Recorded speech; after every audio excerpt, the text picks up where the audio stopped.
Okay, good evening viewers. Welcome again to our physics class. Like we did last time, still looking on dimensional analysis. We look at the second aspect of dimensional analysis. Remember what I told you in the previous class? I said to solve these problems on dimensional analysis, you need to know the type of quantity you're working on and their respective units. We've already discussed in the previous class with regards to fundamental quantities and derived quantities. So here are a number of derived quantities which we are going to look at.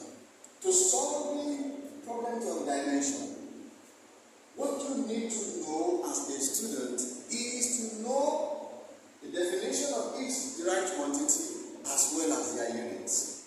With this in mind, you don't have any issues. Now let's go. How do we define force?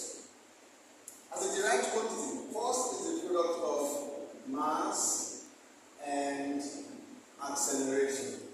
The product of what? Mass and acceleration. Now let's go straight. What will be the unit of force? Because it's a derived quantity, its derived units are mass, expressed in kilogram, acceleration, expressed in meter per second squared. So, how do we get the dimension of this quantity called force? Here is it. Remember I told us, anything that is measured in kilogram represented with what? Capital letter N.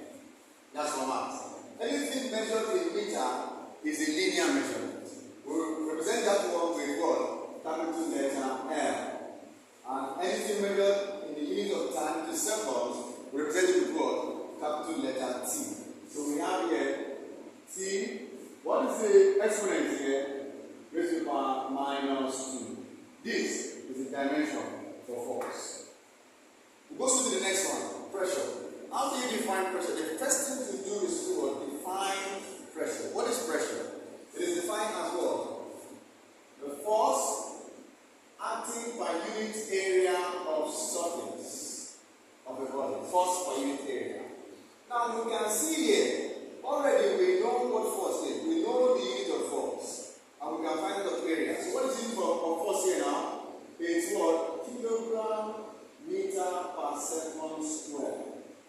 All divided by what? Area is meter squared. So what do? We have 2 meters here. We have only 1 here. So one of these cancels one of that. And we're left with what? Kilogram per meter per second squared. And this results in giving us what? Kilogram per meter per second squared. Okay, so I go straight. What will be this dimension? Kilogram, mass, M. L is to the power -1, T is to the power -2. That is the dimension for pressure. The next one we're going to look at is surface tension. How do we define surface tension? Surface tension is defined as the force acting by unit length of surface. Force acting by unit length of surface. So, we already know, we'll go straight to the point. Our force is in what? Kilogram meter per second squared. Divided by length is in what? Is in meter. So our M cancel N here, we are left with what? We're left with kilogram per second squared. And that gives us what? Capital letter N and T, we are an exponent of what? -2. That is what we have as the dimension for what? For surface tension. The next one is what? Impulse. What is impulse? Impulse is a product of force and time. Force and time. So, what is our force? We have it as what? Kilogram meter per second squared multiplied by time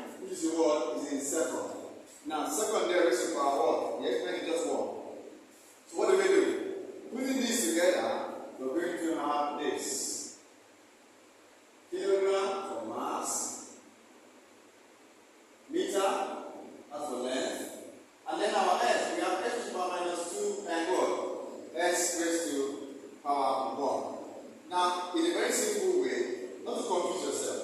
Very simple negative